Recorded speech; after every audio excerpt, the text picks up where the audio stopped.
I put down my Canary sign. Knew I had to make you mine. Smile like it's sexy, oh so fine. 'Cause I got a crush on a woman till 2008.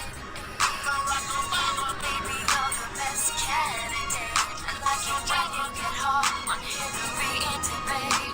Won't you pick up your phone? 'Cause I got a crush on a woman till 2008. Baby, you're the best candidate. Up in the Oval Office, you'll get your head and stay. I can't leave you alone.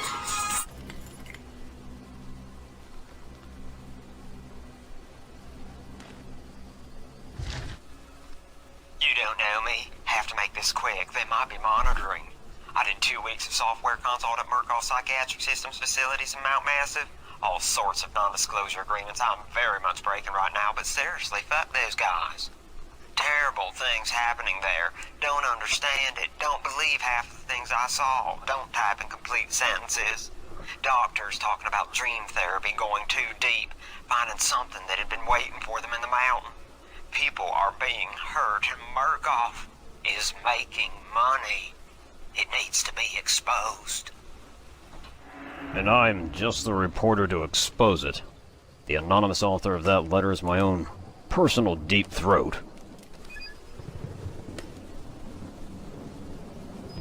Miles Upshur here, just doing a equipment test. Camera works, night vision, check.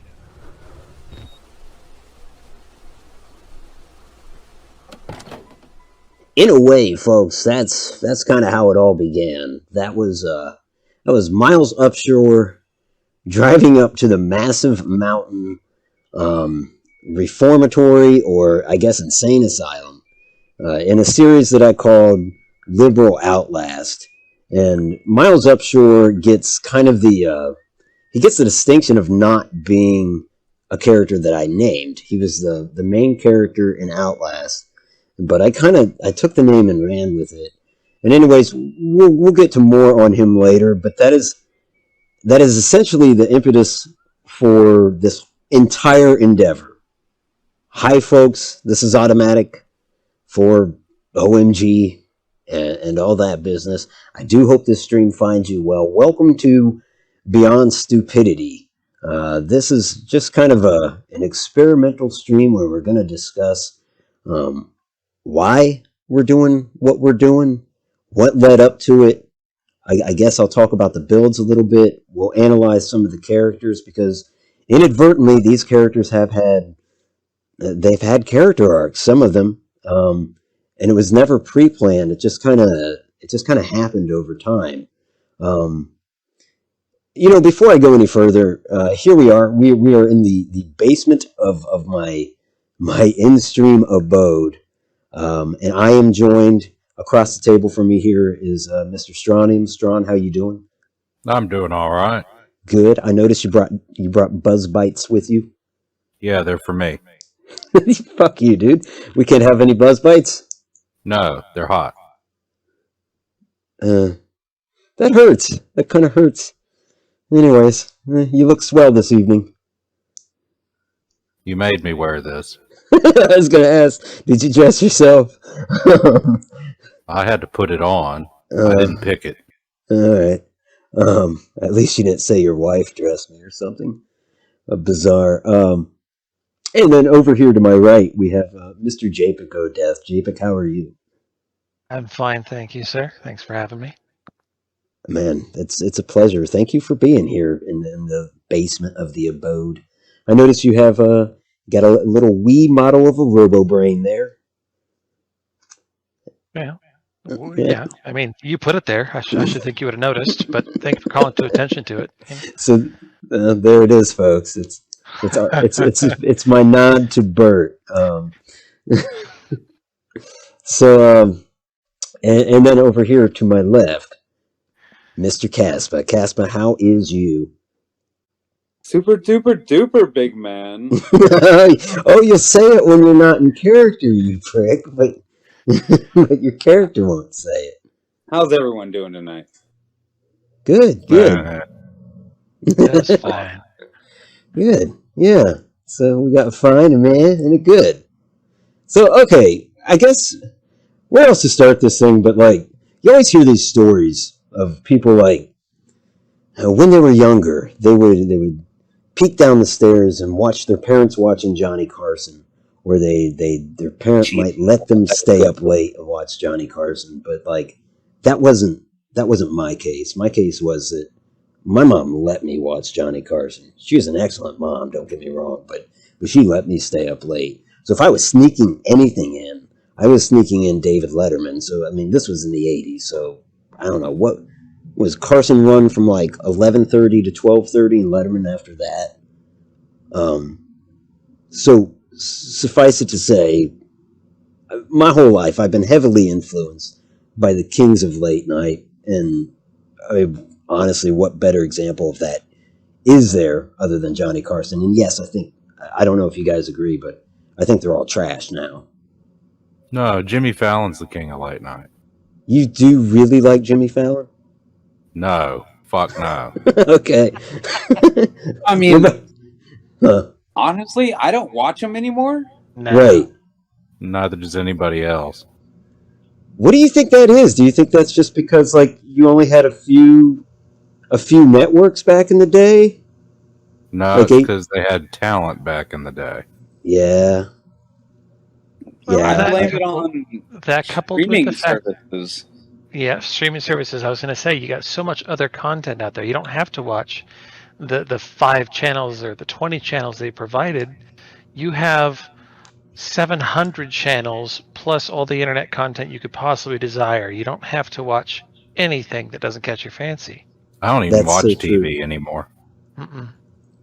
I mean, to me, I mean, that's the shit that I looked forward to. And back then, Saturday Night Live was actually funny. But like, we didn't have cable, so yeah, it was that. It was network programming, and it didn't really get funny. I mean, there were some sitcoms that were clever. My mom and I used to have a date night where we'd watch Alf, but What? my mom and we called it a date night, and we'd watch Alf. You remember Okay. Alf, right? I It's do not weird. remember Al. It's I'm not familiar with Alf. I've never seen an episode of Alf. Well, you had some soul. clever. What's that? Well, do you own a cat, Stron? I called him a poor soul. No, Who, but me or- I do know Alf was quite the pussy magnet. Yeah, I don't know about that. Well, he was always trying to eat cats. Oh, I see what you're doing. I wouldn't say he was a magnet, though. They didn't like him back. No, he ate him, didn't he? He ate pussy. I thought he tried to. It was I a don't remember if he sitcom. was I don't ever think he was successful. ever. Yeah, because it was a sitcom. That would have been really dark. That would have Like been that dark. episode, like that episode of Different Strokes where the bicycle shop dude had his way. Yeah, he always tried to catch the family cat, but he couldn't, Whoop. right? Yeah, I think so. Stron, you mentioned the episode of Different Strokes with the bicycle guy. The guy that played the bicycle guy, who was he liked kids a lot. He was a really good actor, though, wasn't he? Like, wasn't he on something else? I have no idea. I just know about that episode. Yeah. No, the guy that played that part, I feel like he was the dad on some other sitcom. If anybody knows in the chat, let us know. Not that this is live. It's not. But but yeah, I didn't have cable, so like I watched Are You Being Served sometimes. Does anybody know what that is? The British comedy show? I've heard of it. Oh, it is bad. It was real bad. If you want to talk about pussy jokes, there they were. Anyhow, that's kind of. I've always had a thing for Johnny Carson, Letterman, Conan. I think Conan was the last of the greats. That's just my opinion. No Somebody. disagreement. No, well, no. Who do you think was the last of the greats? Well, I said no disagreement. Oh, no disagreement. Okay. I was going to say that I liked Conan better as the barbarian rather than the conqueror, but that's just me. I thought that was Grodnak. Oh, I liked Jay Leno. Jay Leno wasn't so bad. I mean, he wasn't my favorite. Like the big four, I would say were. Now I'm showing my age, my relative youth, because certainly, I mean, there was like Jack Parr and folks like that, but that's before my time. But for me, the big four are like Carson, Letterman, Leno, Conan. I don't know. I'd put Leno at the back of that pack, but where would you rate him? Well, I've only seen Leno. Oh, well. You've never seen any of the others? Not really. Oh, okay. Quiet judgment. I feel quiet judgment going on. Stop it, everyone. Doesn't bother me. That's good. I'm glad. Japic, you're 4, and those are. Like, yeah, how would you rate those? Honestly, I haven't watched hardly any of them. I used to laugh at Carson. You know, I liked his the shticks where he was reading the cards on his head, and you know, whatever when he was doing that Swami bit. Mhm. What the hell was his name? I don't know. I thought those were funny, you know, in my youth. But as I grew up, there was just so much politics and all that other shit. I just couldn't be bothered. I mean, I'd rather watch freaking Star Trek than freaking Leno. Yeah. No, you're right. There was a lot of politics. Like, there was a time where Letterman wavered for me. For me, I kind of gravitated back to him in retrospect as he was departing. That's when it was like I felt this nostalgia and was like, guy was funny as hell. But Kaspa, how would you rate them? I would say Carson, Letterman, Leno, then Conan. Ooh, okay. I'd go the same route except for swap Leno and Conan. Well, I just say Leno because Leno almost started that, like, this what happens in the news today, and just quick wit. Yeah, I mean, all four of them had a quick wit. I mean, that's for sure. No, they all had a quick wit, but Leno was more about a boom, boom, boom, booms type of subject matter until it came to the guest. Yeah, the timing. Leno also write most of his own material. I think that's accurate, yeah. I'm sure Conan writes a lot of his as well, though. Now, I guess moving on. So, like, as to the question of like where OMG kind of moved from like automatic games to like, I guess it still stands for that, but the OMG television studios, like, truly, it started with like as soon as I started streaming, I noticed, and I'm sure you guys did too. Like when people take breaks, they put up either a scroll. Japic, I know you do it. I know, like Lady Di does it, and so I was thinking like, well, what do I put up because I'm a smoker, so shit, I gotta step away. Not now, don't worry. But so I'm thinking like, what can I put up? And I immediately thought of those Johnny Carson. What would it say? Like, I think it just said more to come, right? And so I was thinking of screens like that. And typically I looked for like pinup girls. But then the more I got to thinking about it, I thought, what about a commercial? And I guess I was streaming Fallout and realized like, well, you could do Fallout commercials. And there came Miles Upshur doing, I think the first commercial I did was, it was for the Fallout shelters. You guys have seen this one, I think, right? Where he's interviewing Dr. Richard Head. Yeah, yeah, that was the first one I did. And I tried to sync up the voice with that of the interviewer, whoever that guy was. And I was happy with it. But then, you've got one fucking commercial. So, like, what are you going to do? If you take 3 breaks during your stream, you're not going to run that commercial every time. So I think I'd run it, and the rest would be the more to come screens, rather. I remember when that started happening. Yeah. I mean, it it kind of became a thing. And so obviously, you think to yourself, well, I got to do more commercials. And it was all, I just went down the route of Fallout commercials. And lucky that some people joined in terms of voice acting. I know that Kat and Mort did that one with the American Institute of Psychology. This is an excerpt from the book Get Your Shit Together.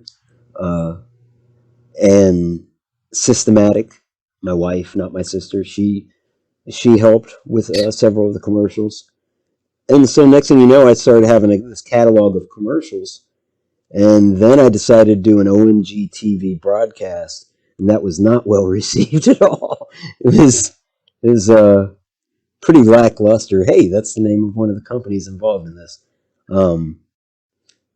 And so essentially I just did like a whole day's worth of broadcasting that matched to the length of a Fallout day, which I guess is 27 minutes if I remember correctly. And again, I wasn't too fond of it, but in the effort of doing that, I came up with even more commercials. And then one night I'm playing, I think I was playing Sea of Thieves, and Judah was watching, and Adama Sanguine was watching. That's a name I got to check in with Adama. And I started talking about this desire to do some kind of show. And they both very much encouraged me in the chat. I almost want to say one of them joined the Discord and started talking to me about it. It was like right after that, I was like, all right, I'm going to do the late stream. And started having this idea of like, we try to build a theater. And I'm running footage of the Roxy Theater now. I'm going to try to build a theater and do a show similar to those big four that we named earlier. And I guess it sounds trite to say the rest is history. And also, this all sounds like giving myself a pat on the back or something. Like, I don't want to come off as that. It's not like, I know I'm not streaming to 1 million subscribers or anything like that, but like, I enjoy doing it. I'm hoping that the 3 people at the table here with me do. But like going back, what? Goal. Cheers to that. Oh! I thought you just said oh, and then I thought you said goal, like GOAL. He would have had to have a really long, loud one of those. Mm-hmm.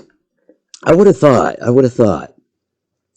Kaspa, do you remember at all when I first approached you for the late stream, or how that went down, or? Oh, not the initial talk about it. No, I don't. Because it's weird. You're a guy that started sailing with me on Sea of Thieves, and it's like, in retrospect, I remember watching you on Sea of Thieves for a long time, and it was Stron who asked why I didn't join the crew. Oh, so we got Stron to blame for this. Mm-hmm. Well, I was drinking heavily at the time. And he was like, he's in here all the time, and he's just like, "What are you guys doing?" And he was like, "Maybe he can help us a little." Yeah. It was funny because like my immediate thought was to turn to you. I think it was because you had pretty much come, like for lack of a better word, you were my first mate on Sea of Thieves. So it was almost like, will you be my first mate on the show? And Stron, it was a no-brainer. Stron's funny as hell, so I felt like... Says you. Well, it's true, man. And I felt like I gotta have Stron on the show. In what capacity, I didn't know. What would you say? Were you the announcer? Were you the sidekick? I know you wouldn't. You wouldn't. He was the sidekick. Yeah, but I don't think Stron. Oh, he was both. Who's that? God dang it! I can't even remember. Don't call him Andy Richter. Show that had Andy Richter. That's Conan. Yeah. Was it Conan? Yeah. Stron's not Andy Richter. Stron's... I was told I was supposed to be more like an Ed McMahon. Mm-hmm. Yeah, Ed McMahon's got more class. Plus, again, you were drinking heavily at the time, so that's Stron very does much. have class. I have more ass than I have class. So yeah, suddenly there we go with the late stream, and if you'll excuse me, folks, I think what we're going to do is when getting the late stream together, I created a little area in the Discord for guests to go to so they could get acclimated, figure out what they were going to wear and stuff. And this kind of like, it never got off the springboard. I mean, I made this little video with Systematic and a character that I didn't think twice about and I never really thought of again, called Rochester Tuck, who essentially, he was the guest services guy and she was the stage manager. And they told them a little bit about the Roxy Theater. Anyways, here's a video. Welcome to the Roxy Theater on High, formerly known as the Ultra Maxi Theater. I am Rochester Tuck. I am personal assistant to the talent. So, that's me. And I'm the theater manager, Systematic. Otto will tell you that he renovated this place himself, but he doesn't do anything without my consent or my money, so don't let him feed you that crap. I probably shouldn't weigh in on that. Anyways, you find yourself in a place of great significance. This theater has, over the years, been graced by some of the greatest talent this nation has produced. Yes, that's right. Like Fats Lardo and the OB City Rollers, they made their television debut right here. That's right, they sure did. And Slacks Jackson, now this was on almost a weekly basis. He would do his deep throat routine right here. I loved that routine. I did Oh, too. and who can forget the Bubble Butts performing Busty Lusty Baby for the first time here. Busty Lusty Baby. Oh, what a classic. That was my jam. Now this place also has some historical significance. Although I gotta admit, that's not necessarily in my wheelhouse. I'm kind of drawing a blank here. Oh, like President Warren G. Harding impregnated his mistress right here in Our Lady's restroom. Oh, that's right, he did. So I encourage you to just pop your head right inside the woman's restroom if you get a chance. In fact, we put in an application for a historical marker, but that is pending. It's a very long, drawn-out process, actually. A lot of paperwork. Oh, goodness, yes, but very exciting at the same time. Now, after a short while, this theater did fall into disrepair. It suffered from neglect. It did. It was closed down in 23 following a small structure fire. Oh, yes. The structure fire was started by one of the stagehands named Carlos Santiago Montenoyo. Maybe I'm pronouncing that wrong. Probably. Okay. But yeah, so it shut down. Oh, and then after that, it spent a short time as an adult theater called Cream Jeans. Oh, Cream Jeans. I used to spend a little time at Cream Jeans. It was, as one reviewer put it, the dregs of High Street. The dregs of High Street. Don't think that's a compliment. Oh, well, so Well, that only lasted for 7 short years, and then the Attorney General shut it down. That's right, he did, and with good cause, too. And oh, God. It was a horrible place. We're still trying to get the stains out. Frankly, I steered clear of it myself.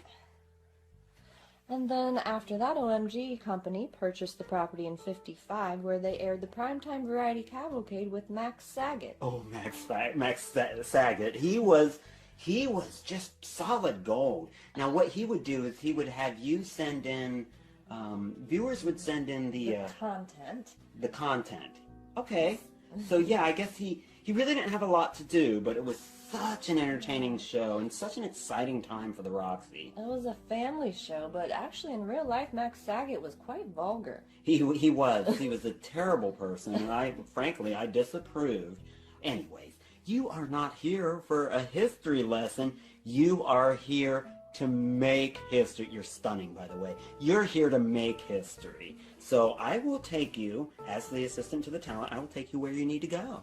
That's right, Rochester here will show you to hair and makeup, and then he'll get you to wardrobe. Yes, so if you'll just lead the way, we're going to head right over to the stage, and you will head to stage left, which is actually, from our point of view, stage right. It's kind of turned around. It's as if you're an actor. Anyways, it is such an honor. We are all thrilled to have you here with us tonight. Thank you so much. Thank you.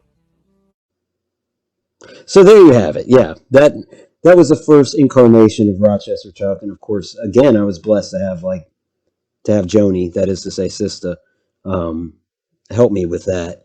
And then throughout the course of the late stream, let's see, our first guest was Kaspa, and remind me, that was not supposed to be the premiere episode. It was not supposed to be an episode at all. Right. You were like, hey, can we kind of like play this out and see how like an interview might go? But at the end of the day... Yeah, I'll help. At the end of the day, and Stron, I know I've told you this, and I'm going to stop. I will start insulting you at some point and stop blowing smoke. But like at the end of that first episode, the interview wasn't bad. I still don't think much of the whole like Vault Tech attacking the house. That I wasn't super fond of that, but it worked. Like, it worked, and like some of your commentary saved that. To be honest, I wish I could remember specifics, but I wish I could too. You turn the mundane into funny in that. And so like afterwards, and I think the musical guest, I didn't do any visual really. I just showed the name of like the cover of the CD or something. But when we were done, it was like, that's an episode. I might as well air it. And so we did. And I think it worked. I mean, it's still I don't know. In my opinion, it's still a slow start to it, but it definitely sufficed. And then Lady Di, that is to say, on a whim 7737, she was going to be our first guest. And I think she might have even been a little like put off that like, okay, so I'm not in the premiere episode because suddenly this thing is the premiere episode. But so she was our second guest, and that was the first time that we met.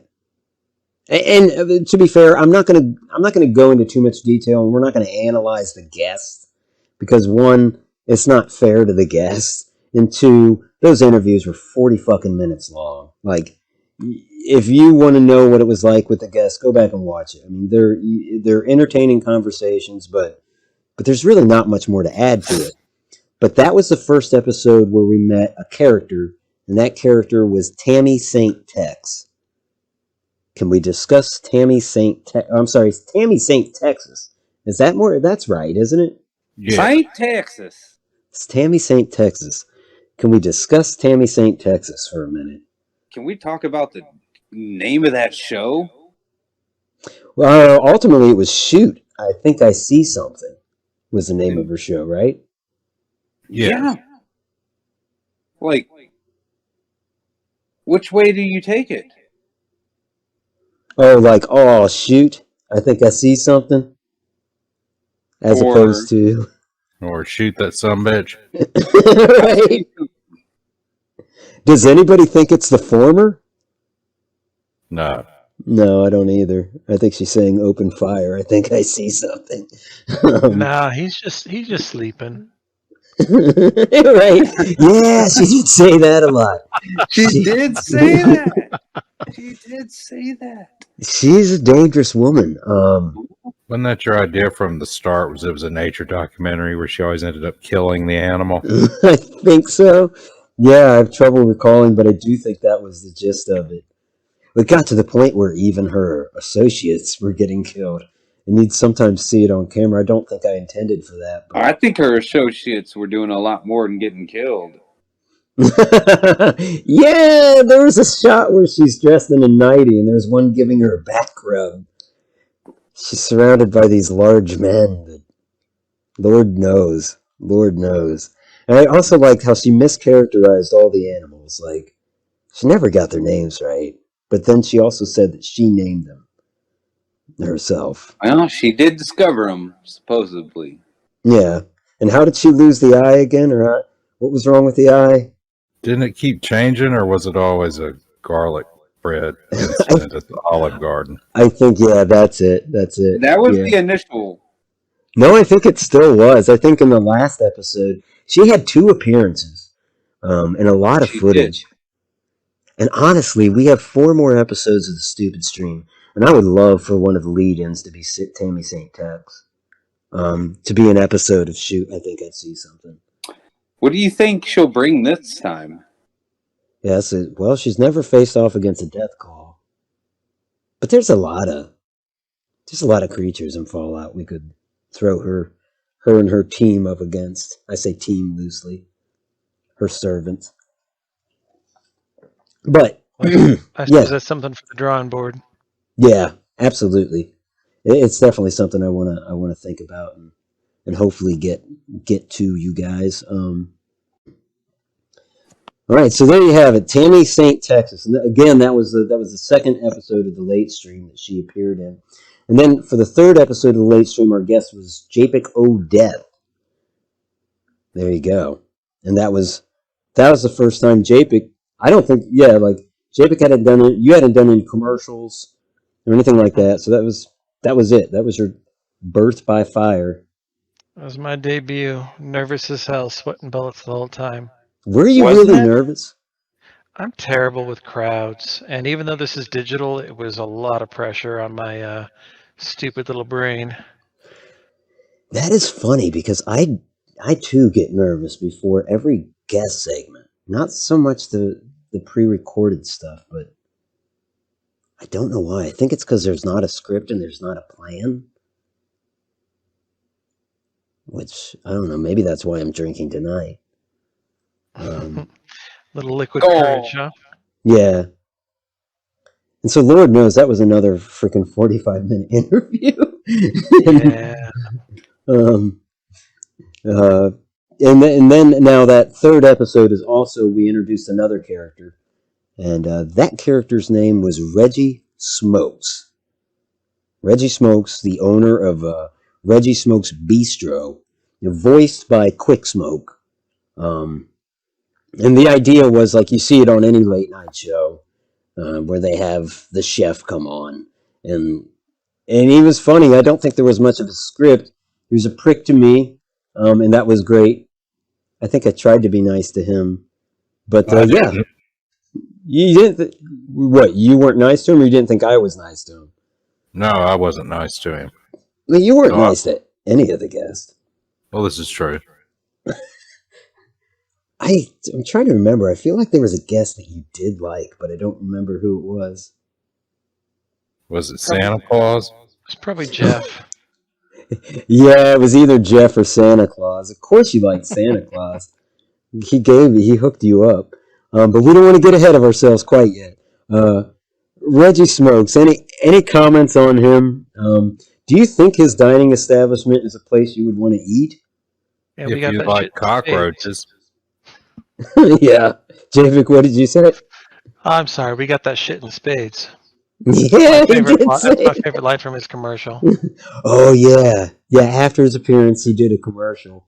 And I have such mixed feelings on that commercial because, like, normally I would have him recorded a few times and mix together the best cuts. But for some reason, I fucked up and I had the music playing while we recorded it. So I wasn't able to edit it, and I just had to take one cut, the best of the cuts. And so there were mess-ups in it, and I'm not blaming Quicksmoke. It happens with all of us when we record a commercial. But unfortunately for him, I wasn't able to fix it. But then in retrospect, knowing the character, it's like, the guy would flub his commercial. He would mess up a line and keep going. And if they asked him to re-record it, he'd probably be like, hey, fuck off, I'm not re-recording that. You know, like, it worked. And the end of that commercial has the most memorable line. Kaspa? Mm-hmm. I think that was your line. No food. Don't you just say food? Yeah, I thought the audio screwed up. Mm-hmm. Just food. No shirt, no shoes. Food. No food. And of course, Happy. Loved it again. And he does the catering for the stupid stream, I think. Craft Services by Reggie Smokes Bistro. Now, speaking of Quick Smoke, come the fourth episode of the late stream, rather, Quick Smoke was our guest, and the character was Santa Claus, portrayed by a slightly intoxicated producer named Kaspa. When am I not? Right? Yeah, that's true. Did we pre-plan that, or was it kind of like we didn't have? I guess I knew we knew it was going to be a Christmas special. Yeah, we knew it was going to be a Christmas special, and I don't think we could get anyone else to play Santa at the moment. And so, yeah, there it was. We had Kaspa do it. Now, that was, excuse me, incidentally, that was the first episode where we met Brick Richards. Although Brick Richards is a name that I've long had in my mind. On my channel, I have a, excuse me, there you go. On my channel, I've got a movie, and I say that loosely, called Bread Night. And the newscaster in that is named Brick Richards, and the guy that played him was hilarious. It's, in my opinion, I'm not trying to begrudge anybody else that had anything to do with Bread Night, but the guy that played Brick Richards, Kyle Hamm, just wonderful, absolutely hilarious. And so Brick Richards stuck in my head as a newscaster. And so, like, he's still around, obviously, but that was his first appearance, and the first appearance of, like, an entity called ONG News. And I'm trying to think, what is there to say about Brick Richards? It's like, he's the epitome of, I don't know.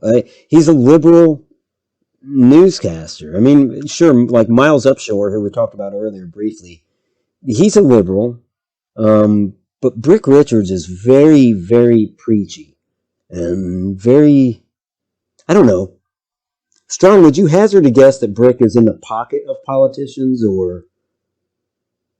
I would say so. Like there's kickbacks or money involved, or maybe he's just so passionate about it that he's blinded by trying to remember the two political parties. Be careful what you say. OMG management might get you. Oh, yeah. Yeah, certainly. Woo! What's his name? Halifax No and his boys at management, who Judah sends her best regards to. The Brick is like, he's very divisive. There are two political parties in this kind of universe, and I'm trying to remember what they are. They're the Civicrats and the Centricons. Centricons are right. Yes. Yeah, Bert had a line about that. And the way I kind of saw, and I hadn't thought too much on this, like, there's the governor, and I don't know if he's the governor of Ohio or if he's the governor of the Eastern Central Commonwealth, but Governor Hodges, and he's a Civicrat. And the way I kind of see it is the Civicrats, one might say, like, oh, you're drawing a parallel to the Democratic Party. Not exactly. I mean, I think what the Civicrats are they're a party that kind of like formed themselves around like basic civics. Like, all we're going to do is we're going to see to civics, our civil duties, give the people of the post-apocalyptic world what they need in form of government. But they went way off the rails, and I think what they really are is authoritarian. And I also think that they're living in a bubble. Like Columbus, they built this wall around themselves, and they pretend the outside world doesn't exist. They forbid you from going there. Hey, man, I'm just trying to live in a nice neighborhood. Right. And I think that's how most of the people that reside in there think. Like, they don't care that they're living under an authoritarian government. It's just like, you know what I mean? Like, is your mail delivered on time? When your toilet flushes, does the water go down? That's like, if that's seen to, then fine. And I think that's what the Civicrats are, and I think that's what Brick Richards is beholden to. And that's what he's like, they're big on their gas mask mandates.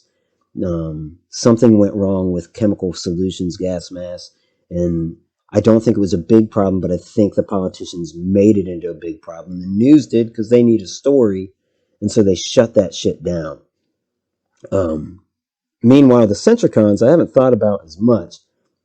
But in terms of what I thought about, like, if you think of a conservative party in the Fallout universe, you think of, like, a return to yesteryear. But how can you do that after the nukes fell, right? Like a return to, you can't. Like, there's no return to yesteryear. And so, like, I think the center part of their name means that they're not really conservative. They're more centrist, and they're more pushovers than anything. And so I assumed they were radical centrists. Exactly. Radical centrist. The kind of politicians that shrug and just say, okay. I think like the first episode of the news during this stupid stream is introduced by the Speaker of the House, who is a Centricon. And he says something like, oh man, I forget. He's like, ooh, it's alive, like talking about the news being live. And so I kind of see him as a joker, like, and you really don't need a politician that's a joker. Like, if he's effective and he tells a few jokes, great. But I see the Centricons as kind of a joke. They don't really see to the conservative base. If you are religious, they don't really have your proxy. So I don't know. You know, I guess it's up to the eyes of the beholder whether or not those reflect Republicans and Democrats. That's not really my intention, because they're authoritarians and they're pushovers. That's the two parties. I think I've said too much on that, but that's where Brick Richards comes in. That's who he represents. So yeah. Yeah. We're getting into that deep lore. Yeah, exactly. And I really didn't mean to, but it kind of went off on a tangent there. I said I hadn't thought much about the politics, but I guess I have. So then came the 5th episode of this late stream. Our guest was R.P. Jacks, and we were introduced to a character named Geraldine Ford.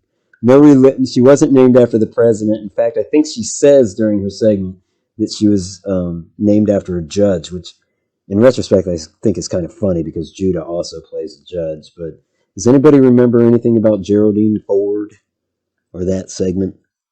Was it about Dangerous Toys?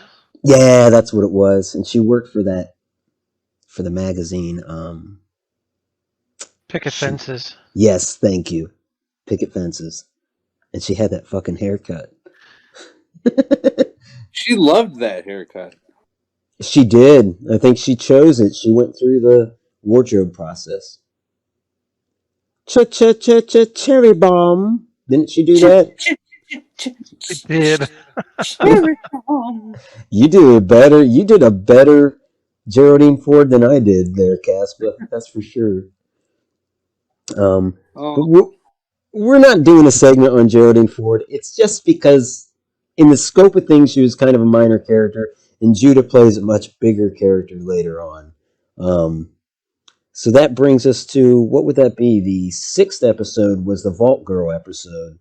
And we got a good turnout for that. It's not to say we didn't with the others, but then I fucked up editing-wise because I was doing this shit live. Like the show wasn't live, but I had little segments, and I'd have to manually click on the commercials. And Japic told me back then, why don't you just upload it and premiere it? And I don't remember what I told you. I don't recall either. Some kind of a lame excuse, I think. Yeah, I think that would be accurate. And, and that was the consequence of it, is that like I bungled that episode and then I reran it right afterwards, so it got like half of the viewership that it had initially. Now, then, in that episode, we were introduced to yet another character that we are going to have a quick discussion about, and that was, I'm going to say it right, that's Jeff Duche. Good old Jeff Duche. He's a network star. At the time, I don't think he was doing too well acting-wise. Like, he had just done a part for Captain Cosmos, a voice part. And I don't, Japic, do you remember how I approached you for that character? Like, yeah, you said you wanted me to be a jackass and be mean to you, and basically everything I could do to disrupt the show. Yeah. So that's what I was already doing. He threatened to put Stron out of work. Yeah, so that was the premise, but you also added this modicum of like, I don't know what it was. It almost makes my brain get skewed a little bit because like you added this modicum of sympathy to the character that like I actually felt bad for him. It was a pathetic little meat sack. He's like, yeah, because I'm not really very important at all, but I can hang out, right? I mean, that's what he was about. That's right. He wanted to stay for the remainder of the show. He hit on a girl in the audience. It was kind of reminded me of John Lovitz. Are you serious? Yeah. I don't think John Lovitz has ever been a network sweetheart, though. But then again, like Jeff was not at the time. Now he is somehow. But he like, yeah, he hit on a girl in the audience. It was also voiced by Tex, who was there with her boyfriend. But then she still said she'd meet up with him after the show. And Otto fucking hated that guy. I don't think I had the character express it during the show. That's the funny thing. I don't think Jeff is aware at all that Otto despises him. Like, I don't know if that's a two-way street. I didn't get that impression, no. So, I mean, do you think Jeff hates Otto or not at all? No, I don't think so. That's he funny. He was, certainly I was giving him shit because I thought I, could tell him how to do his job better than he was. What's weird about that is in many cases Jeff was right. Like there should be applause. The guest should walk on. It was complicated logistically, but he was right. I think Kaspa's letting the air out of his mask. And the funny thing about all that is, I mean, that was all you. It wasn't me picking on you. You were telling me to say those things to you. I'm like, I'm sorry, you want me to what? Oh yeah, the line about I mean, all that was you, man. The line For about the voice. Think it was specifically me. No, it wasn't Japic. No, he delivered the lines fine. But yeah, I was trying to feed him most of the insults. I mean, not to say you weren't clever about it. I think you did. I mean, certainly, like anybody, you worded it your own way, but especially, I needed you to say, in terms of voice modulating, like, yeah, you do. Jeff did what he did with his voice using computers, kind of like what Otto does normally. I loved that line. I was waiting for somebody to. But nobody's going to come on and be a mean guest, so we needed a character to be. I think that Jeff served the purpose of saying all the mean things that you thought needed to be said to yourself. Yeah, and all the criticism that you wanted to put out there into the universe that nobody else was saying out loud, kind of thing. Yep, he absolutely served that function, and like now he's in the Roxy Theater.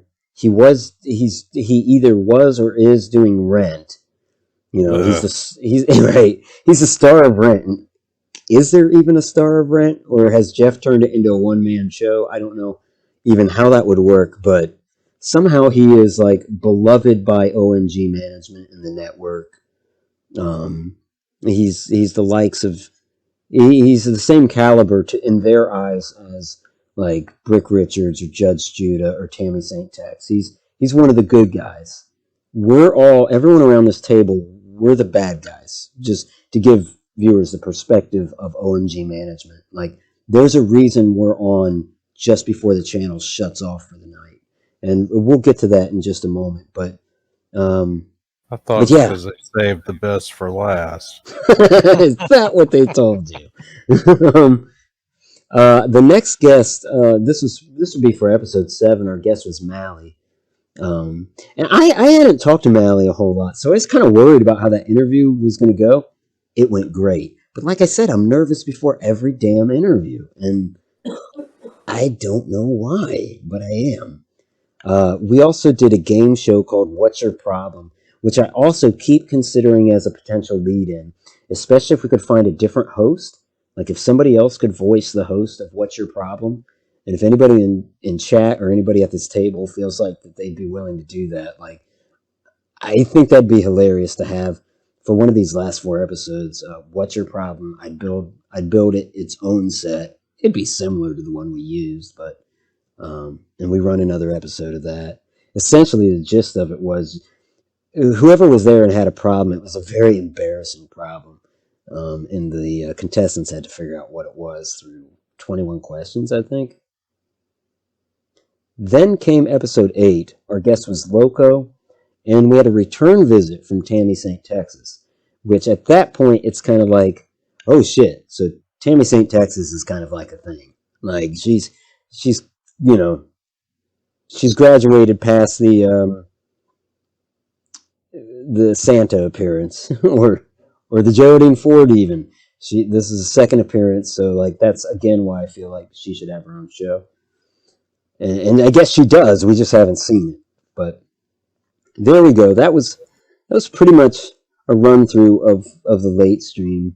And now, you know, and then came the stupid stream, and our guests on that were G4, that's Gaming for XP, Pixel Gamer Heather, Odd Noble, and then of course Strontium. And then we got to the mid-season finale. And then I said, like, we want to take a couple weeks. Well, I actually might want a couple more weeks because, like, I need to make those last 4 episodes as good as possible. And I spent a month with the first 4 episodes. So I don't think next Saturday we're going to be airing that. I will post something next Saturday.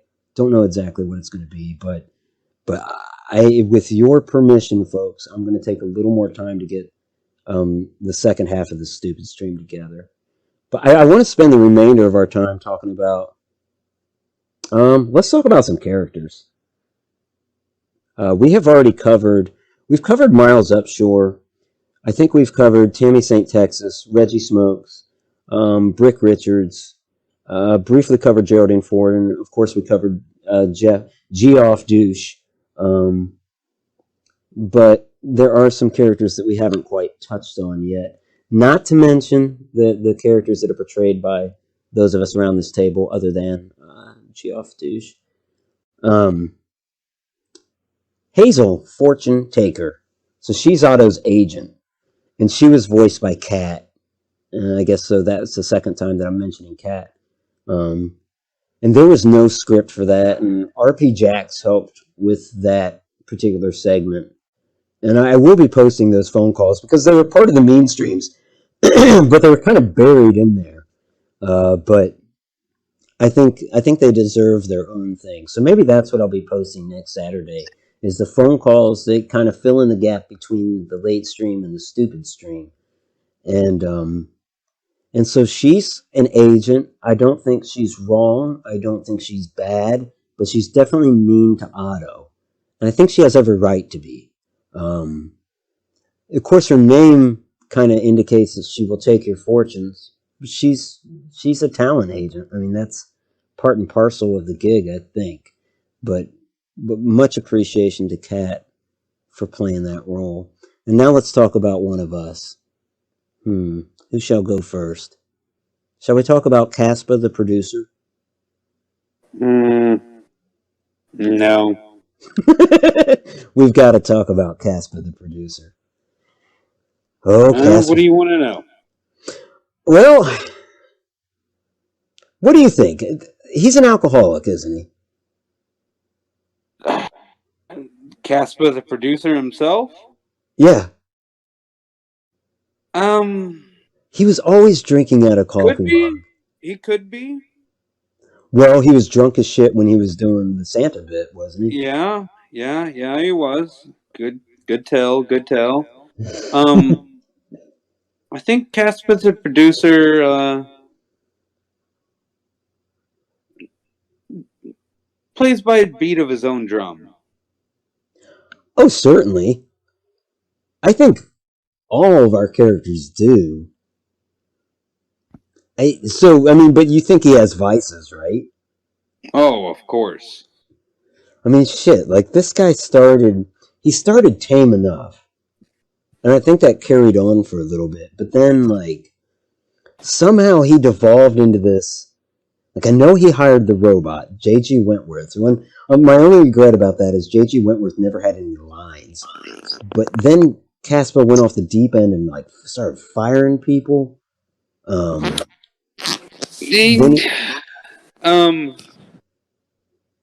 way I play Kaspa is he's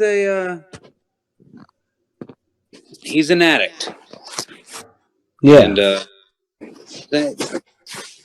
sometimes things happen that trigger an addict. I mean, because Christ, at some point he just took to the streets and started. He was fighting hobos before Strontium was fighting hobos. Like, didn't you fight like pimps, prostitutes, hobos, and then I guess the police? I don't remember what order they were in, but yeah, we fought a lot of things.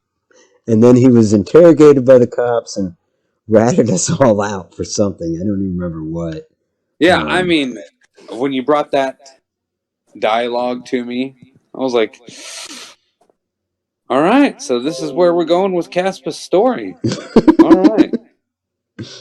And it kind of felt good. You know, it was. Well, he had a slight hint of like professionalism to him prior to that, but then it was like, Kaspa. I feel like the producer is a person that knows his craft well. Yeah, I think that's true. But he has little mishaps. Well, like I've already touched on it, that management doesn't think highly of any of us involved in, like, during the late stream. The late stream was a more premier show than the stupid stream. Like, if the late stream is the Carson show, the stupid stream is what follows that. So we've been demoted for sure. And they didn't think highly of us prior to that. But I think of anybody, Kaspa is the one, like, they'll answer his calls. Like, somehow he has his foot in the door with management. But he's still probably not invited to the dinner parties. Like, do you think at any, like, when he was a fresh, young Kaspa, the producer, do you think, like, he maybe worked on a better show that aired earlier in the day? I feel like Kaspa worked on a lot of really popular shows. Yeah. And got a good name for himself early on. And then what? Like, how did he end up here then? The vices. Oh, yeah. Whether it be alcohol or whatever. You know, fighting hookers, hobos, and street rats. Or interns, or associate producers, or writers. Yeah.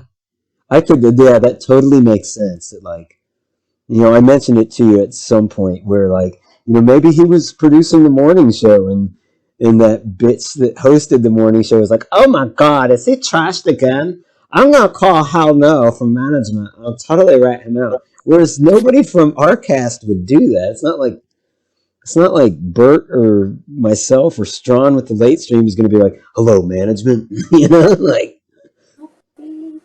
They won't take my calls. Mine neither. There's a give and take, man. Give and take.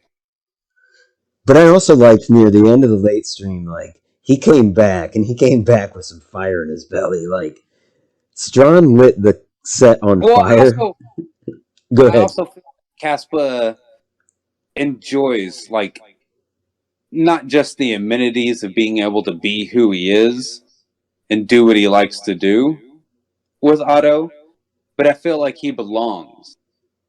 Like, he feels like he belongs with this group. That makes sense. Like, he's one of the misfits. So it's not like OMG sent him here. No, not at all. Like, he left a good paying job, remember? Oh, that's right. He was still at the Roxy doing Rent. He was. With other than Jeff Duché. Yes, sir. Maybe he just had a little too much star power. Yeah, that would probably be too much pressure too, you know. And rent is terrible. There is that. And so yeah, he went out there. He went to Dato under his own volition, and that totally makes sense. And that's kind of endearing that like he voluntarily becomes one of the misfits. Like I don't think Otto has a choice. We haven't gotten to Otto yet. I don't think Stron has a choice. We haven't gotten to Stron yet. Bert was never part of all of that OMG business anyway. So like Kaspa had a choice, and he chose to be there. And I like the way you put that. Yeah.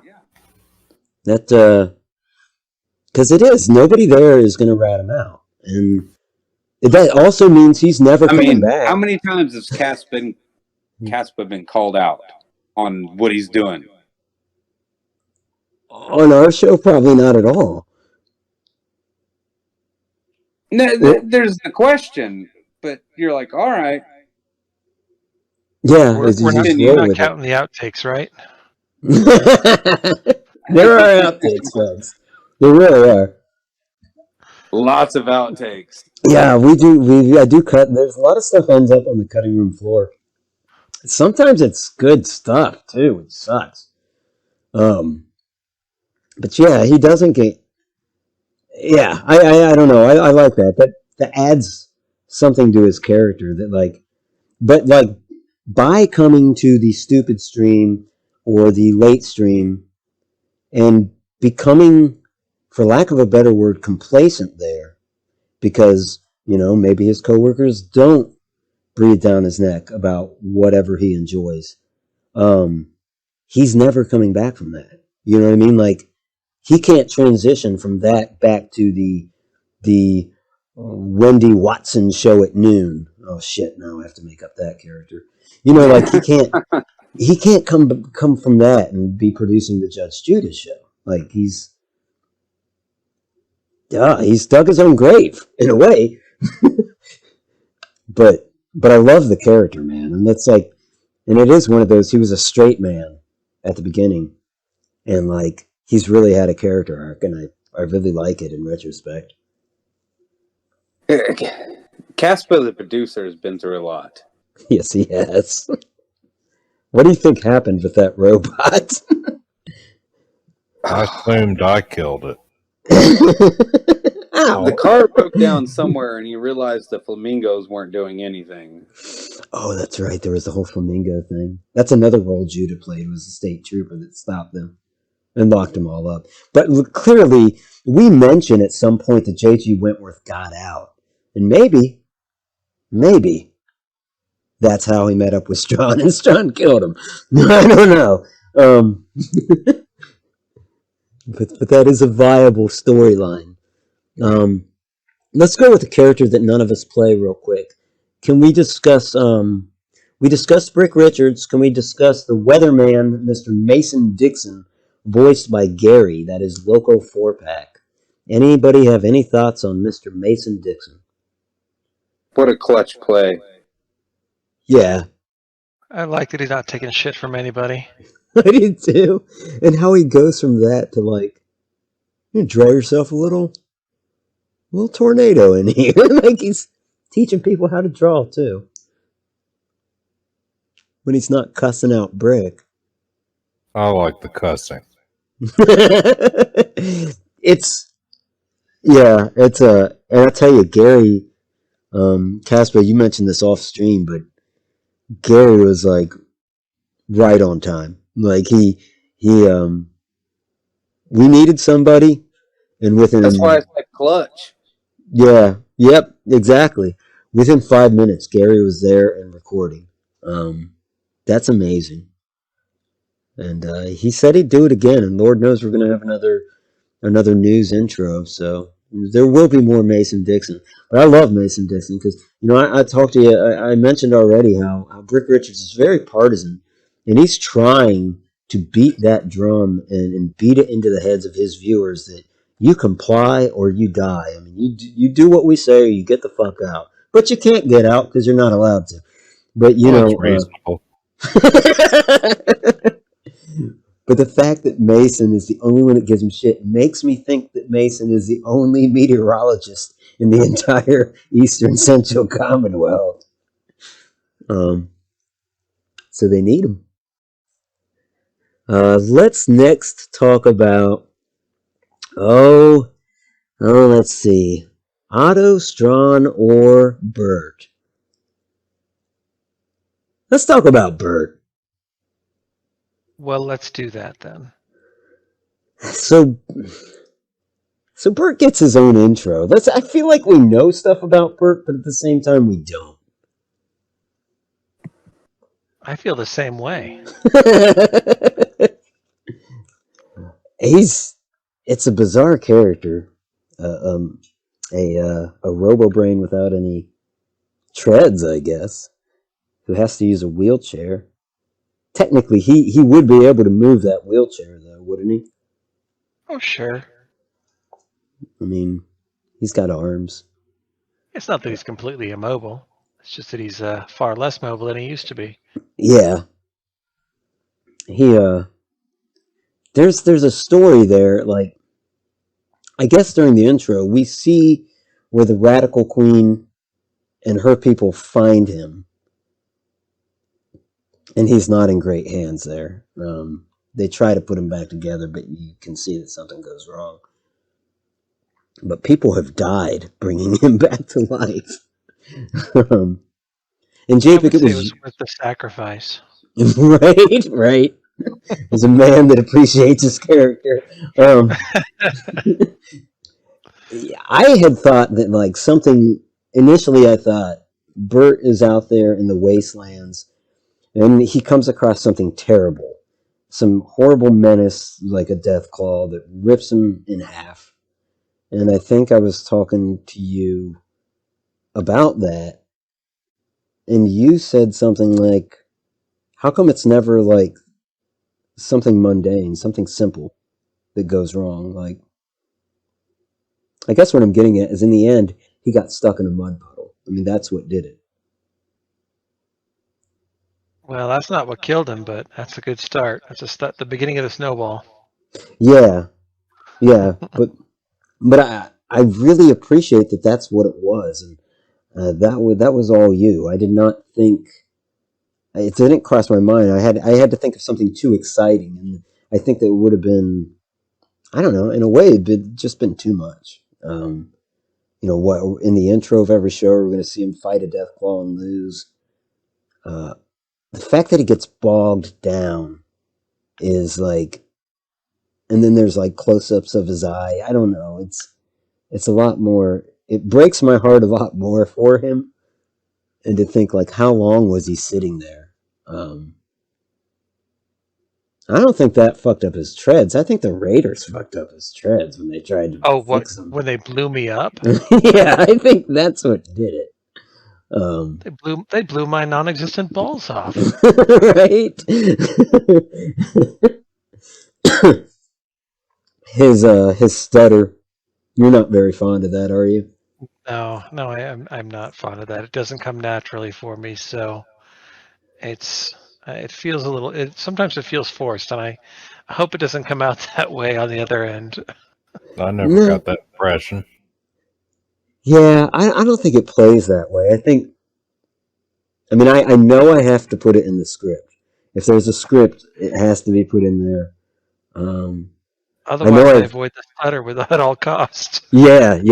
I know that I've edited it in, like, there have been times you've omitted it, but I have segments of you going, oh. I know that sounds weird.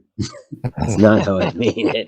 I have other recordings of him doing the stutter, where I can take that and add it. Like, so if he says no, I can be like, no, you don't, Japic. I can fix that. But otherwise, I put it in the script. The primary reason is, if I were in your shoes, I would forget to do it. That's part of it. Like I said, it doesn't come natural. Right. But I do like that character. He came out of left field because he was a new character, but he has grown on me so much. And I think say in the chat if it's true, but I think the audience likes him. I don't know. Maybe it's part of the intro. Maybe it's the fact that he is a sympathetic character. There's a lot of questions to be answered. Like, why is the severed head... What does that got to do with anything? I'm not asking you to answer that because I think we'll find out the answers to that. But, like, who is that guy? Why does he mean so much to Bert? Bert he brought the severed head with him. I mean, we don't see it in the intro, so apparently Bert went back and got it or something like that, or had the Raiders do that for him. I thought we said we weren't talking about this. Yeah, that's true. You gonna blow the whole thing? I shouldn't speculate. But yeah, the question remains, who is that guy or who is that gal? And why does that mean so much to Bert that it's actually on set? It's just Jerry from accounting. He's a good guy, though. I mean, he watched my dog for a weekend. I kind of felt like I owe him. So yeah, Japic, thank you for playing Bert. I really appreciate it. No problem. You mean no problem? You can edit it in. Another character that is not played by any of us is the Radical Queen, and she is voiced by Denise. It's another one that, like, next Saturday, I'll post those phone calls on their own. But Denise did an amazing job with the Radical Queen. And if Governor Hodges is in charge of Columbus and God knows, maybe Kentucky, Ohio, and Tennessee, the Rad Queen is certainly in charge of Western Ohio. She somehow has united all these, yes, I'm going to say it, raiders under her Rivals. banner. Oh. Yeah, under her banner. And she has said how she did that by trying to provide them with entertainment. Because they can get their war on. There's a lot of things raiders can do, but to find somebody that can provide them with entertainment is something else altogether, and that's seems to be the emphasis that she's put on her duties, and they seem to appreciate it. And she is the reason that the stupid stream came out to Dayton and manages to avoid all the regulations that are involved with Central Ohio or anywhere else in the Eastern Central Commonwealth. So it's weird. She's in charge of some probably brutal people, but she seems like a good soul. And again, I'm really grateful to Denise for not just voicing her, but actually just doing such an adept job at voicing her. And it's another thing that I don't know if I can fit all this into the next 4 episodes, but I'd like to hear from the Rad Queen again, in some capacity. Now, I think next up is going to be Mr. Strontium. Uh-oh. Is Mr. Strontium a lost soul? Not you, but I mean the character. I mean, it's weird. Japic has the distinction of playing 2 characters that don't have his name sewn into them. And I almost envy that. That's called good planning on my part. Right? Kaspa has to play a character that's named Kaspa. Strontium has to play a character named Strontium. And I'm playing a character named Otto. But yeah, is Strontium lost? I mean, like, what do you think his story is? Kind of assumed he was a cantankerous extra-dimensional being. I get gypsy vibes from him somehow. That's probably the trailer, though. Yeah, the trailer helps with that. Do you think he has any relationship with ONG, or does he just have a relationship with Otto and Kaspa? I don't even know that management actually acknowledges his existence. They never paid him. Yeah. Well, other than... Well, no, they didn't really tell him to get off the lot, did they? That was the dry cleaners that did that. Yes. I do remember the night where Kaspa ended up in the alley and Strontium took over the show for a second. And unfortunately, the camera... Unfortunately, I really thought Kaspa did a great job in the alley, But we cut away from Strontium walking up to the microphone, and I forget what you said, but you were like, it was like a 30-point presentation on why Fallout 4 is terrible. Oh, that's what it was. That's exactly what it was. Not quite, but we'll say that's what it was. None other than going after the game engine that we used to put this together. Why'd you go after Fallout 4? Why not 76? Because I haven't played it. Oh. Oh, there are so many trees. It's one of the reasons I've never played it. So many trees. I know your disdain for them, but... Well, what's up with the mannequins? How do we explain that? Like, it was quirky and weird, and I thought it was funny. It is funny. Are they... I don't get it, though. Like, are they real? Like, is it truly just him hearing them, and they're not speaking, and this is all in his head? Or is this best left to mystery and we never find out the answer? Some things are ruined by explanation. That's true. That is true. You have Buzzbite donuts by your left foot. Now, your character gets donuts out of the dumpster. Does Slocum's Joe give your... Do they pay Strontium in any way, shape, or form? Like, nobody pays Strontium. Okay. I was going to say, as if to say, like, our donuts are good even if you get them out of the dumpster. Do you really like donuts? I don't remember the last time I had one, but I do like a good jelly-filled donut. Huh. I guess it's been it's been a few months since I've had one myself. Would you say Strontium? I don't know. Why did he go to Dayton? Well, he was kicked out of Columbus. He had nowhere else to go. Yeah. Now, hey, do you think he is from Tennessee? Well, my accent would suggest that, but I never really gave it any thought. Because that's a question I have to wonder about. Like, if Mr. Strontium, the character, comes from Tennessee, why doesn't he go back to Tennessee? Or are there problems for him back there? Probably the same reason he can't go back to Columbus. Like, he's been excommunicated from Tennessee. That's funny. Do you like his new apparel? You came up with it, not me. I would have kept him in the top hat, maybe not the tails, but yes, I like the new outfit. You did not like the old one, or just got tired of it? I don't know where the old one came from.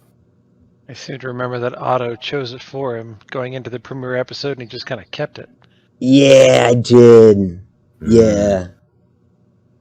We both wore tuxes all the way through, now that I think about it. And now that I think back, I remember you asking if we could change it during the late stream.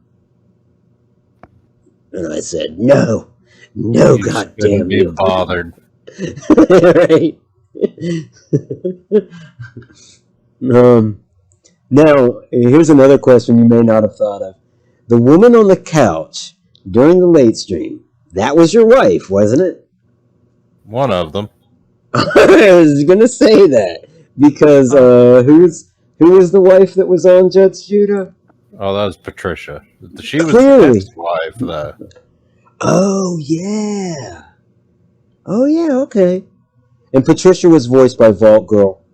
Vault Girl, thank you so much. That was awesome. That was really great. That's somebody else I'd like to see more of. Although I'd love for Vault Girl to do a voice for another character too. Not to take away from Patricia, but so do you think the wife from the late stream couch is like? What do you think? They're over, or? I hadn't gotten that impression. Isn't she on top of the caravan? Oh, she might be. Yeah, she might. Yep. So he's just playing all these. Wow. So he's a player. Well, as long as they don't talk to each other, it'll be all right. I guess so. It's not like they can leave. And also, Japic, it's not like they can talk. I mean, it's all in Stron's head. Thanks for explaining the joke. Oh, shit. Tisk. See, if this was a production thing, I would edit that out. I would not make myself look dumb. Shut up. Too late. Well, so yeah, let's God, what characters have we left out? Let's do kind of a speed round. Anybody got anything to say about Demetrius, the bus driver? He was funny. He was funny. He was voiced by Badger. Fucking hilarious. He always makes me laugh, and so when I heard him in that role, I was like, oh my god, I know that guy. Yeah, he has a good delivery. Yeah, he does. I mean, the part at the end where Kaspa's like, I think he's gone, and then he says something like, "Fuck you, I ain't gone," or some shit. Dude, just all good stuff. And Demetrius was such a character. I loved it. I mean, he was a springboard for Randy and Tuck. But before we get to Randy and Tuck, I gotta say thank you to Sista. Joni has made a lot of this possible, and she puts up with a lot of my bullshit. And I know she was advertised as being the guest on the last show, and our people are in negotiations about her actually being a guest sometime. I just want to make sure she doesn't trash me if she's a guest. She wouldn't. She married me. You can always edit it out. That's true. Post. Yeah, if you see the interview, like if she comes on the show and the interview is pretty much the 7 stupid questions to me saying like, "So, sister, how you doing tonight?" I'm sorry. "So, sister, how you doing tonight?" And she's like, "Good." And then I'm like, "Ladies and gentlemen, give a big round of applause to Systematic. Appreciate you being on the show tonight." Then you know. Interview. Yep, that's it. And plus, I'm worried about what Kaspa's bonus question would be. It's just like, if you could ask my wife any question, I don't. Bonus question too. I just like, yeah, just the whole thought of like, if you could ask Otto's wife something, what would you ask her? Like, already, I want to shut you down. I want to be like, no. No bonus question. Right? But no, we would. If things get out of control, you can always just calm down. What's going to be is I'm gonna find out. Yeah, color, and then I'm going to be like, "What's your favorite color?" Oh yeah, that's innocuous enough. Yeah, that would work. I'm going to be like, "So your son's favorite color is blue. What is Systematic's favorite color?" She'd be like, "How the fuck do you know my son's favorite color, you creep?" Well, there we go, spoiling the interview. I see Kaspa asking her, "So, are you single?"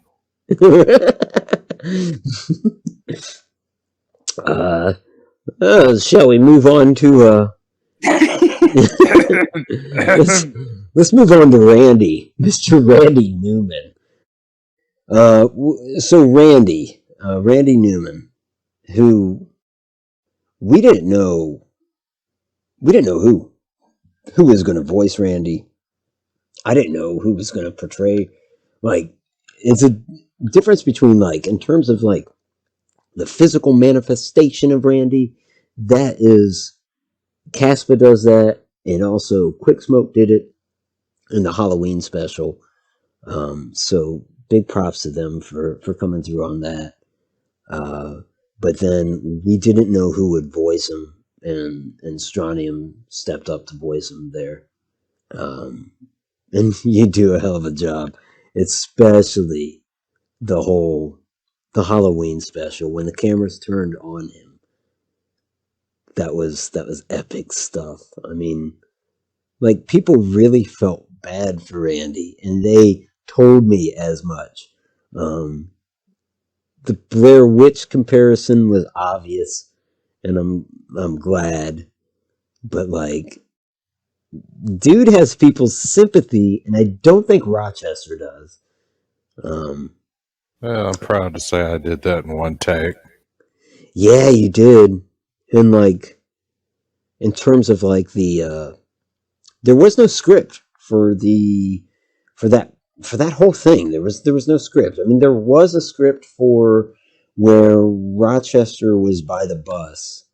That was all scripted, but then I was pressed for time, so Stron, I think you were like, I can get you the audio for that tomorrow, and I was like, no, that won't work. We got to do it tonight. And you did. Now you're just making me sound too good. Well, like I said about Gary, I mean, you were right on time. I mean, it was like, well, I'm tooting my own horn in a way, because like, I thought the dialogue between Rochester and Randy, just before Randy walks off, I thought that was funny. I mean, the whole like, do you know the little tree house of horror? Yeah, like, this tree house reminds me of. I also think it's funny that some people still might not know that Rochester is voiced by me, but now you know. But yeah, that was, in terms of just winging it. Holy shit, that was great. And then yeah, at the end there, where like the sniffles, I think you did most of the sniffles at the very end of the recording, but I edited them in so they happen kind of incrementally. I think I only did two. I think you did two, but you did one as kind of practice, and I almost talked over part of it, and I was able to use part of that. And then I doubled one of them. I don't remember how, but I think I had it fade in and out real quick to make it sound like a different. You know, it's the same audio, but it was slightly different. My nose was dry as a bone. I had to get a mouthful of spit and basically snort and pull through my mouth at the same time to get that wet sniffle noise. Mm-hmm. But still, I got feedback that very night after the stream saying the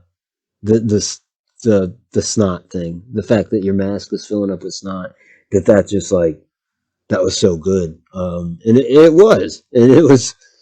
That line was your idea.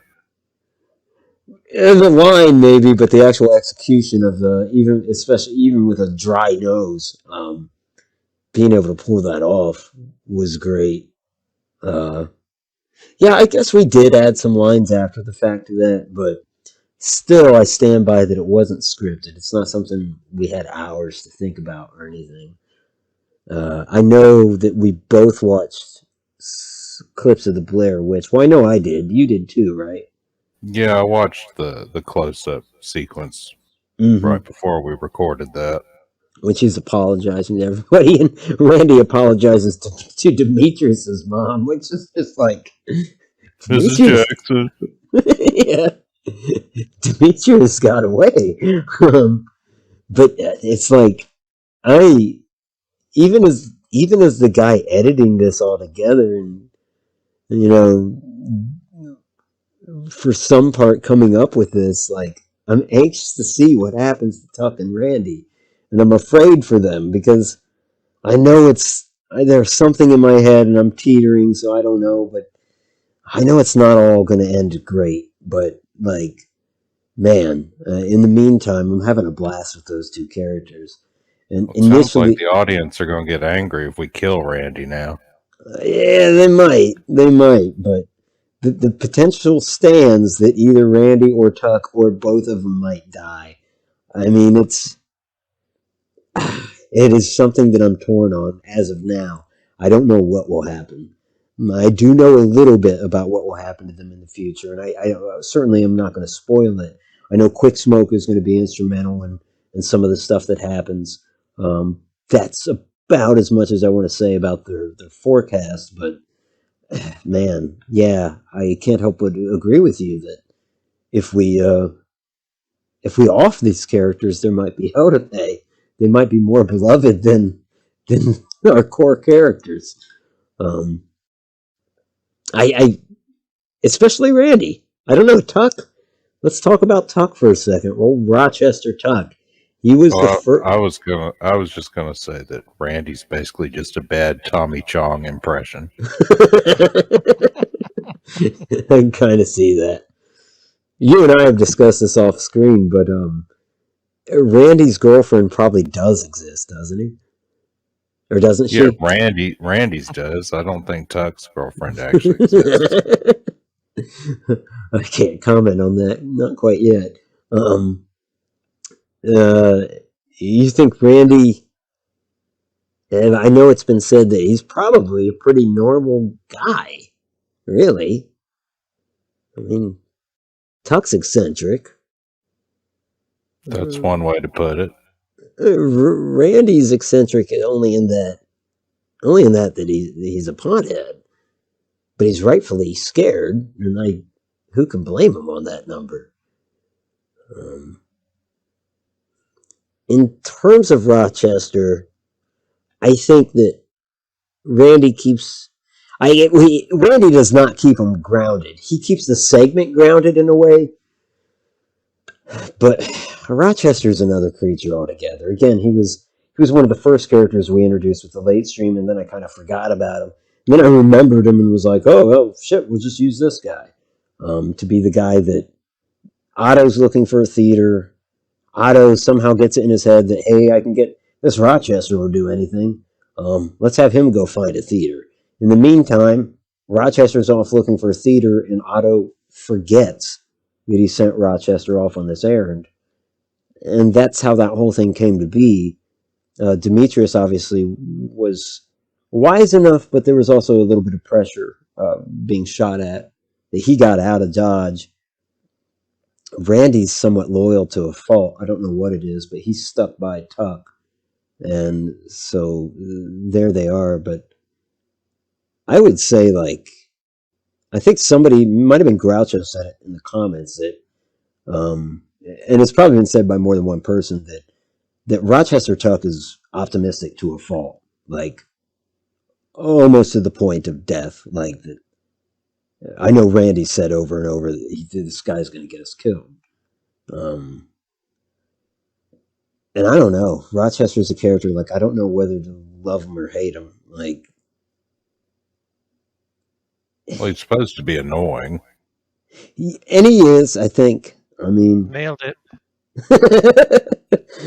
Why don't you stop that? You see, too optimistic. He's delusional is what he is. Yeah. It's so weird that you call me delusional because all I do is try. That's what my therapist calls me. And then the elephant in the room is Rochester gay? I don't know. I honestly don't know if he is. Some things are better left unexplained. Yeah, that is. If anybody had the answer, it would be me, and I don't have the answer. I don't know if he is, or if he's straight, and he just has that voice. I know in my life I've met. I mean, one person comes to mind. He's a hell of a guy, and he's straight, wife and 2 daughters. But man, if he didn't have the Mr. Flanders voice, the Ned Flanders voice, down to a T. And I remember as a kid always asking my mom, is he? And she'd say, no, he's not. And I just thought, wow, you would think that you would. I do okay trying to sound like this all the time. If I can do that, then I don't know. But yeah, so I don't know. Rochester talks about having an ex-wife in Cincy. But I cannot answer that question, whether he is or isn't. He is just, as Stron said, he's just annoying. I mean, that's just it. But as bad as I feel for Randy, there's part of me that feels bad for Tuck because he is so optimistic and naive. And again, if something horrible happens to them folks, apologies if you like those characters. I like them too. But hey, who knows? They could come out on top. No pun All I intended. know is I've been involved with some of the storyboarding, and I like where we're headed. That's all I know. Okay, good. Yeah, I like it too. I've got to get comfortable with where we're going, and I think we'll hash it out okay. I do. Now, let's talk about one more character we're going to talk about two more characters, but before we get to Otto, let's talk about one of the other lead-ins. We've already discussed Brick Richards. And we've already discussed how I'd like Tammy St. Texas to have her show lead in one of these episodes. I've entertained the possibility of What's Your Problem being a lead in, but got to talk about Judge Judah. Obviously it's voiced by Judah. I think it's a character that's almost like custom fit for Judah. I mean, it really works for her. Because this character is like, she's righteous. She's not dumb. I don't think any of these lead-in characters are dumb. Tammy St. Texas is kind of silly. But I don't think Brick Richards is fucking around. I think he's smart and he knows damn well what he's trying to do. And Judge Judah is probably smarter than he could ever be. And I think she shows it. Anybody got any comments on what you've seen of Judge Judah thus far? She just straightforward, no nonsense. Yeah. Taking care of business. I like it. Yeah. And that bailiff, he's something else. Yeah, she's got some muscle there. Stron, any comments on the bailiff? It's basically just RoboCop. Yeah, you're right, honestly. In fact, in the first Judge Judah episode, one of his lines is almost verbatim a RoboCop line.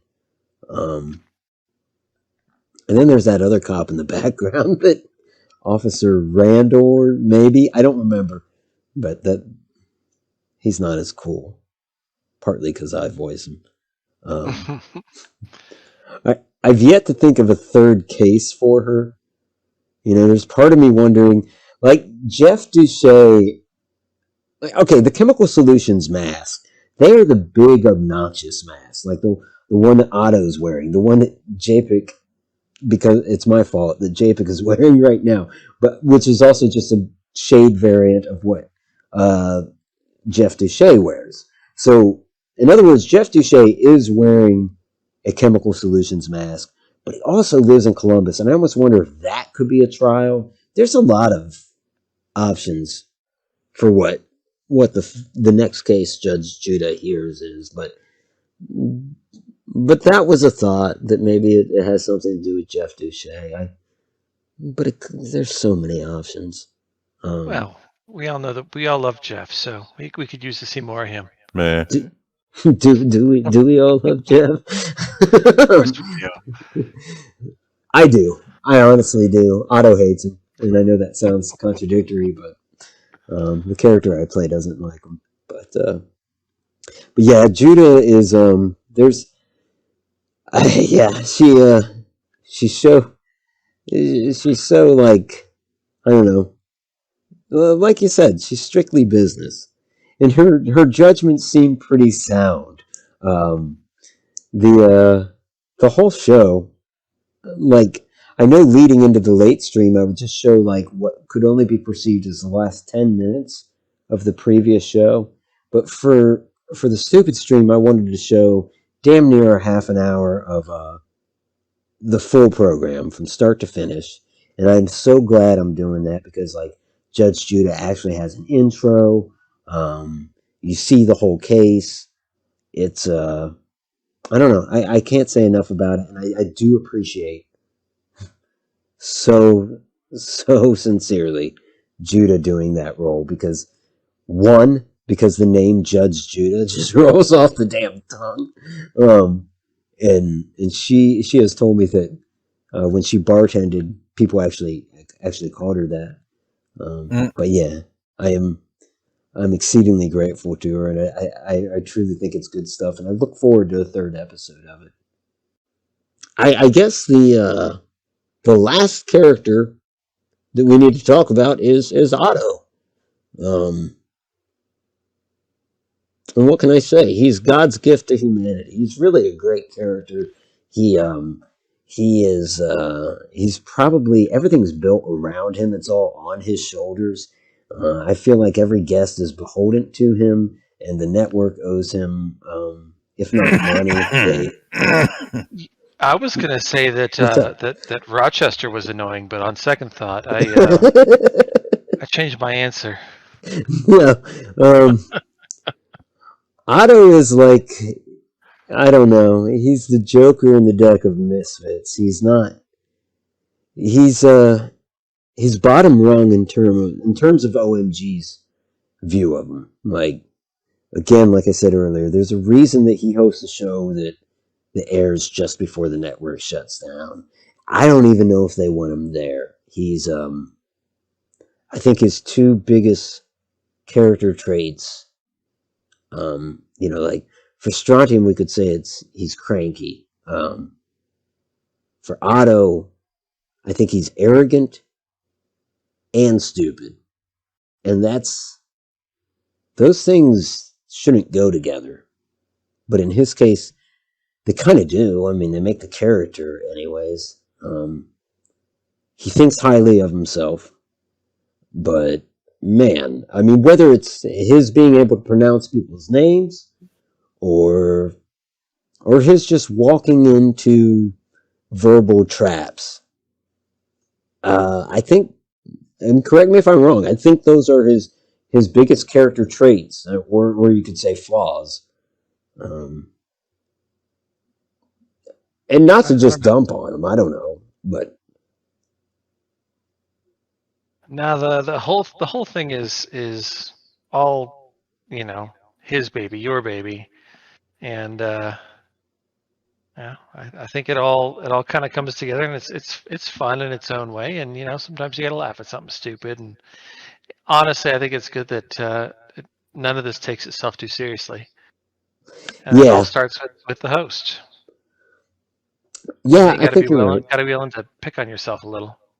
But just by nature of this particular, like, Beyond Stupidity special, don't we run the risk of taking ourselves too seriously? I didn't get that impression. Okay, good. No, I could kind of wonder, like, having a 2-hour conversation about it, does it even merit that? But in terms of my channel, I mean, the numbers, I get 3 times the viewership, if not more, for these zany streams, and part of it is that character. Like, it's funny because I think he's on a downward spiral.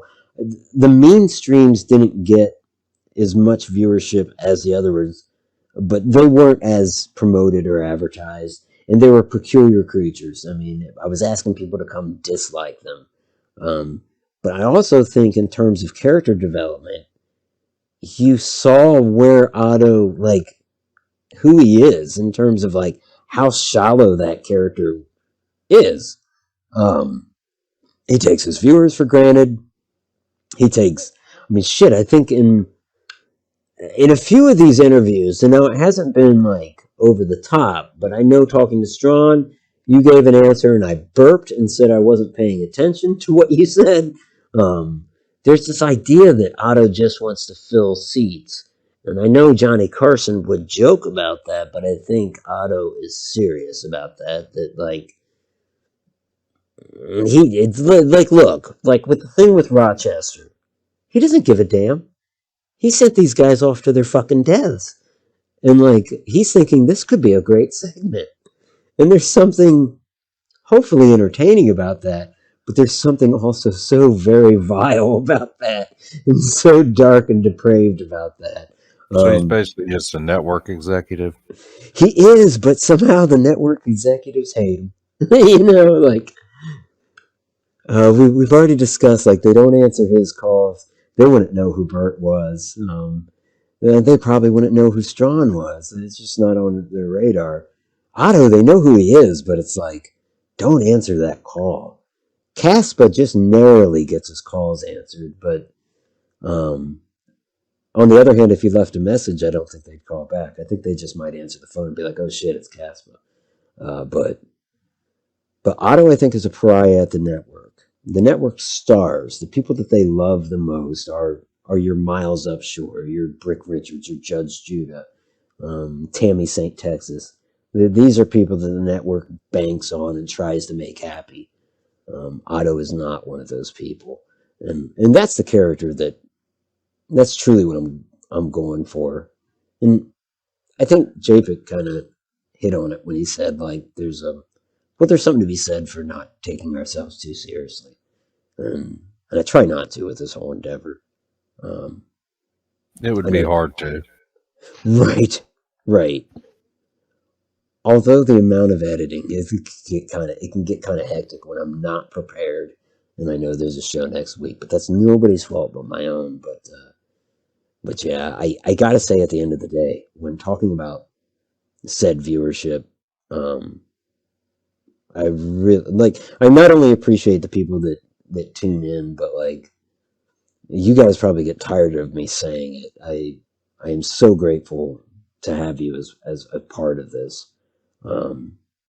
Shit, like I said, that first late streamed episode, Stron, I think you fucking saved it. You carried it. And, you probably think I'm overstating it, but I sincerely would disagree with you. Japic, same deal, man. I mean, I cannot say, like, the Geoff Douche experience, like, still stands out to me as, like, my favorite guest interview. And Bert, the stupid stream, would not be what it is without Bert, like, chiming in when he does. He doesn't say a whole lot, but what he does say is well crafted. And I know you're probably thinking, like, shut up, man, but it's true. I mean, from my perspective, it's true, and I hope that's the case for the casual viewer as well. Anyways, with no further ado, folks, I think that's all we have for tonight. Anything you guys want to add, or anything else we should entertain? I like Bert, but I feel like I got replaced by a toaster. I don't know that you got replaced, and the funny thing is, Stradium's out there now. So, like, oh, great! I'm fired. Is that what you're saying? No, but what do we do about that? Pretend he's not there. And call the cops. I don't think the cops are coming to Dayton. I don't think they're allowed past the wall either. But somehow, yeah, Stradium's there. So I think he needs to be part of the last 4 episodes with your blessing. Dun, dun, dun. or even against your will. But I'm just putting that out there. But anyways, guys, I really appreciate you sitting down with me and going over this tonight. It's been fun having this conversation. So, Kaspa, thank you, my friend. And thank you. And thank everyone else for being here. You guys have a good night. God blesses everyone. Oh, you son of a bitch. That was my line. Mr. Stronium, thank you for being here. I'm welcome. Yeah, you always are. And Japic, thank you, my friend. Always. Good times. All right, folks. Thank you for tuning in. I really appreciate you. Good night.